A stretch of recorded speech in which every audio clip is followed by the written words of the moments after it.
हम इंटरेस्टिंग सी इजी सी टर्म देखेंगे एंटाक्लिसिस के बारे में। तो चलिए स्टार्ट करते हैं अपनी वीडियो।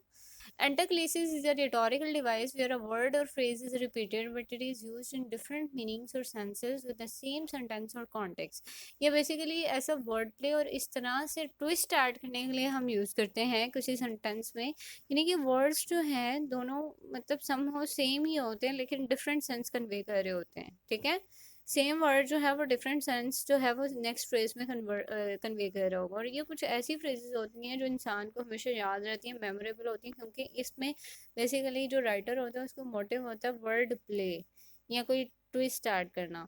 एग्जाम्पल है हमारे सामने, your argument is sound nothing but sound. यहाँ पे आप देख रहे हो कि फर्स्ट वाला जो उसने साउंड यूज किया था वो था बेसिकली लॉजिकली वैलिड आर्गुमेंट के बारे में था। ठीक है, कि आर्गुमेंट जो है उसका साउंड, यानी आप किसी से बात कर रहे हो तो you are producing actually a sound. ठीक है, लेकिन then you refer to mere noise, कि बाद में आप कह रहे हो कि नहीं, यानी कि तुम्हारा जो आर्गुमेंट है वो नॉइज यानी शोर के अलावा और कुछ भी नहीं है, साउंड के अलावा।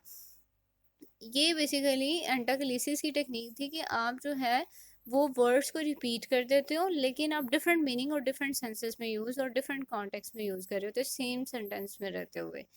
एक और हमारे पास एग्जांपल है, I live by the river and the river lives by me. यहाँ पे वर्ड लाइव जो है वो ट्वाइस टाइम यूज हुआ है। और उसमें क्या इंडिकेट कर रहा है, सब फर्स्टली तो इंडिकेट कर रहा है that you are dwelling near the river, and then as a verb जो है वो सजेस्ट कर रहा है कि your dependencies on the river's flow. ठीक है, ये बेसिकली एंटाक्लिसिस की टेक्निक है, इंटरेस्टिंग सी इजी सी। अब इससे रिगार्डिंग आपका कोई क्वेश्चन है, कुछ भी आप शेयर करना चाहते हैं, you can share in comment section. So till now goodbye and take care.